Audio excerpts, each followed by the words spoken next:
さあ旅だとまだ見ぬ世界へと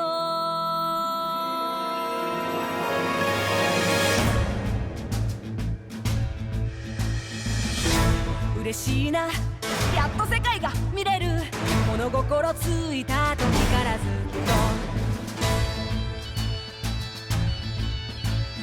同じ海同じ空同じ地平線ばっか狭くてちっちゃな島で一人ぼっち夢も希望も未来もなんだかしぼんじゃってく気がしたんだそれがお前のためだと思ったんだ親父の気持ちも分かってやってくれせやけどそれももう終わりやでこの船長様がお前にまだ見抜けしき見せたるわ広い海広い空果てなき地平線まだ見ぬ世界がお前のことを待ってるんやでまだ見ぬ世界そうまだ見ぬ世界さあ旅だとまだ見ぬ世界へ僕らはこんなとこで終わる器じゃない面かじいっぱいお腹もいっぱい夢と希望彫像をいっぱい詰め込んだならさあ飛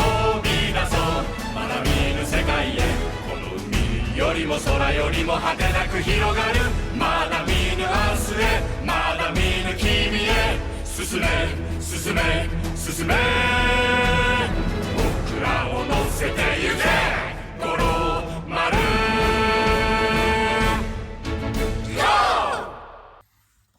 Are ye mateys? Justin here to review Like a Dragon Gaiden, Pirate Yakuza in Hawaii. The greatest pirate adventure since Cartman went to Somalia to want to become a pirate.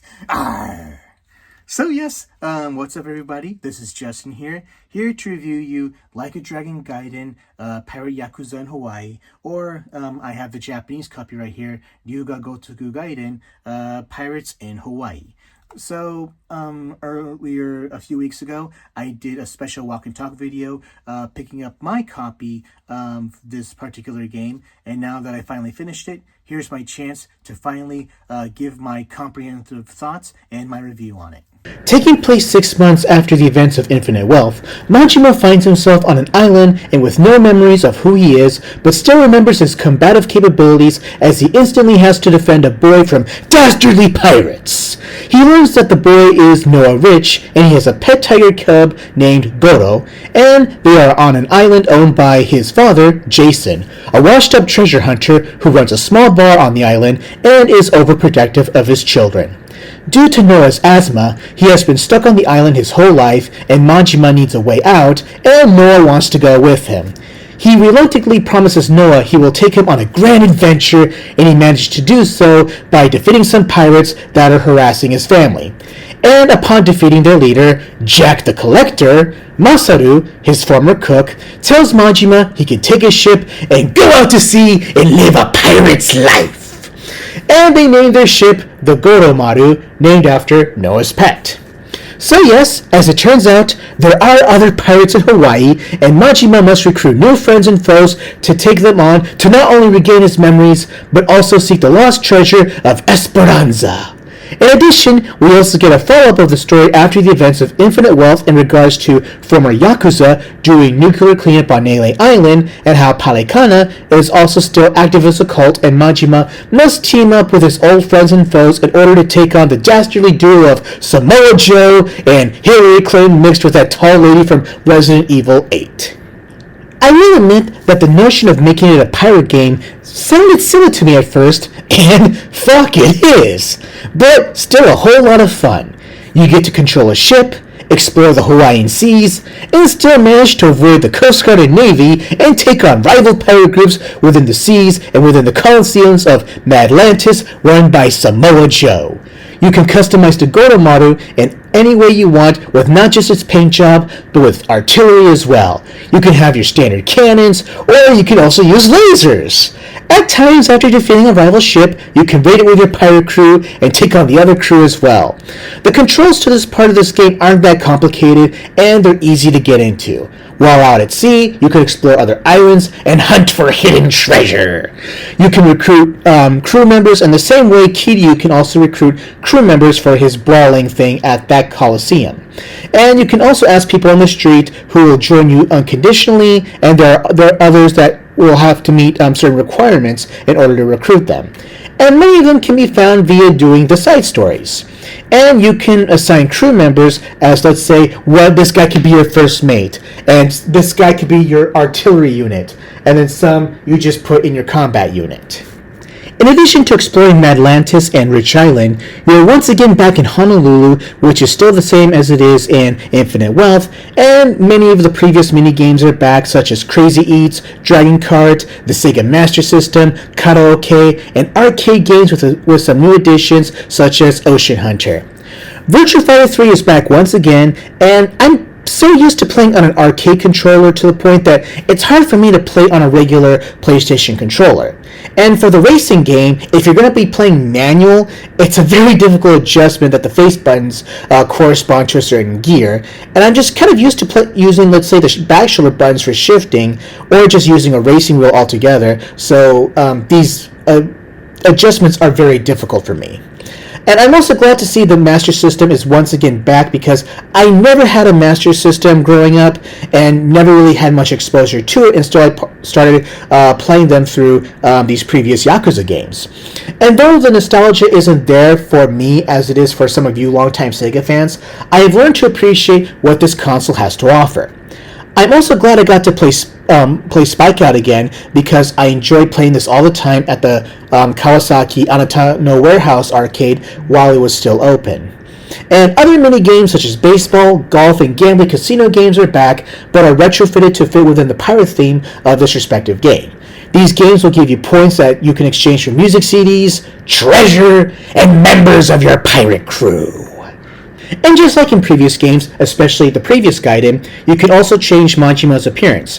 There is his appearance as the Mad Dog of Shimano and as the Sea Dog. And just like how Kiryu had two distinct fighting styles in his Gaiden game, so does Majima. He has his traditional fighting style where he uses his knife, and a new style where he fights with pirate swords and a pistol. And just like how Kiryu had his watching wire, Majima also has his hook, which he can use for combat and for getting to higher places, or obtaining other items such as insects and fishes, which can be used to cook his own food. The food he can use for himself, or he can make food for special banquets for select members of his pirate crew to help level them up. But going back to the combat, if you're familiar with the franchise, it should be second nature to you by now. For those of you who are new, give it time, because you'll have plenty of chances to practice, and it gives you a very simple tutorial to start out with. I say it's much simpler and more straightforward to the point than previous installments, which can get a little too long for veterans of the franchise such as myself. But I feel once you level up rather easily in the game, the main battles become a walk in the park. I'm willing to admit that this is just a Shenmue fan in me speaking. The only thing I wish it had was more elaborate QTE scenes as portrayed in that series, and not just simple, random ones. And like in the previous Gaiden game, you can level up by using points and money, which you will have plenty of chances to earn. Especially in Chapter 2, where you have the option to pursue certain means of grinding to level Majima and the Goromaru up. I say playing previous installments of the Dragon franchise, once known as Yakuza, is a necessary requirement in order to enjoy this one. Granted, Majima's amnesia gives players a fresher state, but I say at least play Infinite Wealth first, granted it may take you over 100 hours.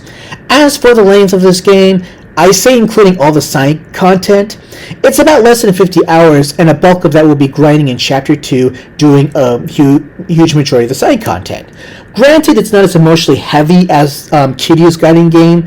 This is more about having fun and enjoying yourself, and Majima is kind of a representation of that, especially when going back to his arc at the end of Yakuza 0. And my favorite of the side content is the Minato girls, which is optional. It really goes into weird territory, and since actual celebrities are used in this portion of the game, and without giving too much, it allows itself to do certain things in creating a semi-immersive experience, and when you get in an entertaining way, but when you get to it, I recommend that you go through with it. If you've known me for a long time, I am not a dubby, and I play this game in Japanese, both in audio and in text, because that's always been my experience dating back to the Japanese release of the first PS2 game. I have seen some of the dub on YouTube, like the karaoke, and I heard the English version of Niju Yojikan Cinderella. I'll admit that the guy who plays Majima is a very excellent singer, but his singing just didn't really have that sense of snarkiness he portrays in the Japanese version, based on his respective actor. And as for the video of that song, it does go back to the original Yakuza 0, which spoofs Hikaru Genji, a popular idol group from the late 80s. Plus, in Japanese, Majima speaks with a Kansai accent as part of his identity, and playing it in another language loses that quality of that character. A lot of the original Japanese voice cast is back, and it's interesting that First Summer Uika, who plays Akame in the first Gaiden game, and her likeliness is also used in that game, is back again, but she's the Japanese voice of Noah. And the English version of Noah, based on the performance of the theme song, does sound really excellent. As usual, as I said before, the actual likeliness and voices of celebrities from Japan are brought into this game, and the franchise is slowly bringing in big-name Western actors such as George Takei for 7, Danny Trejo for 8, and Samoa Joe for this one. And another notable Japanese celebrity this time is Munetaka Aoki as Shigaki, who you may know as Sano in the live-action Rurouni Kenshin movies, and as Tachiba in Godzilla -1. And he was also Majima in the Amazon Prime Ryuga Gotoku series. But going back to the Minato girls, they use actual, gravure models, race queens, and a couple of adult film stars. And Masaru, who's like the main guy of this part, is played by a famous comedian going by the name Robert, and his name and likeliness is also portrayed here. And the main criticism I have with Samoa Joe is that, I'm not sure if this qualifies as a spoiler, is that he doesn't do his trademark walk away whenever someone tries to do a flying maneuver on him. Maybe it is, maybe it's there, maybe I missed it, but it should have been included, just like how in Ryuga Gotoku 6 with the New Japan Pro Wrestlers, you had like Tanahashi, who used his sling blade, and Naito using his Destino, and Okada using the Rainmaker. The closest you get with Samoa Joe is just, a clothesline or a lariat, whatever you want to call it, in one of the cutscenes. And if you remember when I picked up my copy, it came with this big-ass box, so why was it so big, including the game? So for starters, it included this particular picture right here. It's this thick, and it's like, some sort of made out of plastic. I don't know what you call these pictures. I should have looked it up, but pretty rad based on the cover. And also included is, of course, this particular eye patch of Majima's. And it also included this Kiki Ipatsu game. This is a miniature version. Usually the actual versions of these games are as big as this box. So here you have Majima in this particular barrel, and you put in all these keys. And if he doesn't pop out, you win. But if he pops out, you lose. And I already own two particular figures of this, not of the Majima one with the original pirate, and one based with Hard Gay Razor Ramon. But so I understand that the international releases do also include an eye patch like this, but I think it's made of different material and some other stuff I don't remember. I have to ask my brother since he has a copy of it.